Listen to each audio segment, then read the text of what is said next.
Salam alaikum, bonjour, c'est pour vous montrer la science Al-Furqan et montrer que Allah, c'est le seul et unique roi. Et ici, pour le prouver, on va démarrer par le mot Al-Malik, qui veut dire le roi, et on met le 1 pour l'unicité. Donc, on va attribuer chaque alphabet par ordre alphabétique, et ici c'est Alif, Lam, Mim, Lam, Kaf et Alif. Donc, c'est les alphabets correspondant par ordre alphabétique. Et ici, l'objectif, c'est justement de passer de ce mot en commençant de là. Donc, ça, c'est exactement une correspondance.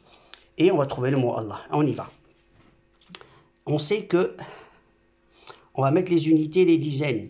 On voit bien ici, là, c'est les unités qu'on va mettre et les dizaines qui sont là.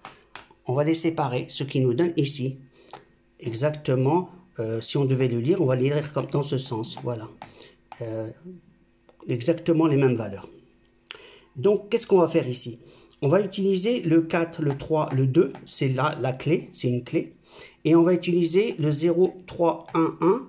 Et pourquoi spécifiquement cela? Puisqu'on va utiliser le 1 de l'unique, donc on va démarrer de là, on va dessiner le 1, et on va s'arrêter sur celui-là. Donc on va prendre 1, 2, 3 et le quatrième. Et cette ligne. Et c'est ce deux-là le code. Ici, on voit bien qu'on a enlevé les 3, 2. Il nous reste le 4, le 3, le 2. Et on voit bien que graphiquement, on peut reconstituer le mot Allah. Comment? Et qu'il est 1. Puisque le 3, là qui est là, on peut le retourner. Et si on colle ces deux symboles graphiquement, on aura les deux lemmes là qui vont apparaître et le ha. Donc, qui est le mot Allah avec le 1. Mais ceci, c'est juste pour vous montrer que graphiquement, il y a quelque chose. Mais pour montrer avec les nombres, avec le Furqan, on va continuer. C'est là qui devient, on voit que l'attribution du code, l'importance du code. Ici, on sait que l'infini représente le 8, qu'on le voit dans l'autre sens. Et le 8, c'est justement ce symbole qu'on a dans les lettres dites arabes. Et qui représente justement l'infini. Et on va voir qu'ici, pourquoi certains parlent du triangle, puisqu'il représente au niveau de ces V qui représentent ce 8 infini.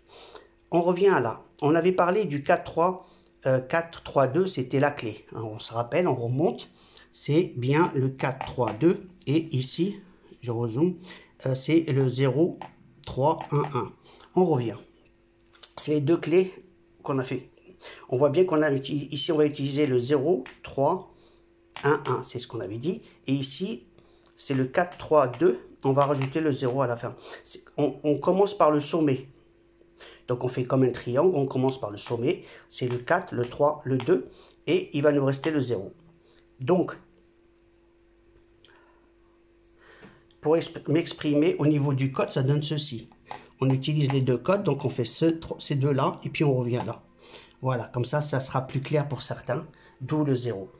Et on revient ici maintenant. En écrivant, on commence du haut, du sommet, et on fait le 3, le 2, puis le 0. On a fini. Et on utilisera ensuite un triangle vide. On ne va rien mettre ici. Et ici, on passe de là à là, élément par élément. Ici, on avait dit le code c'est 0. Donc on va rajouter 0. Ici, on va rajouter le nombre 3, qui va nous donner 7. Ici, on va rajouter le 1. Ici, on va rajouter le 1. Donc, on aura ces valeurs qu'on va trouver. Sachant qu'on a commencé ici par le sommet. Ici aussi, on va commencer par le sommet. On revient comme ça, exactement comme on a fait. On a commencé là, là et là. Ici, on va faire pareil. Le 7, le 3 et le 1. C'est ce que j'ai mis ici. Or, comme on avait fait ici, je m'exprime. Comme on a fait ici, on a pris que cette partie, on a laissé les 2, 2, 2. Ici, je vais les remettre exactement comme j'ai fait en bas. On voit bien ici qu'il y a même le 0 avec les 2, 2. Ici, ben, on va faire exactement, on a 0 et les 3, 2. Et là, c'est exactement la première, le 1, le 23, le 23 et le 27. Et attribution ordre alphabétique, c'est Alif, Lam, Lam, Ha, qui nous donne exactement le mot Allah. Donc on voit bien, avec le Al-Furqan, la science des nombres, on trouve les messages cachés de l'information, on extrait l'information. Donc de la vérité par une science qu'on appelle Furqan. Je reçois cette science de la part d'Allah et je dis que je suis le messager d'Allah et les gens me tournent le dos. Et c'est dommage puisque l'objectif c'est d'aider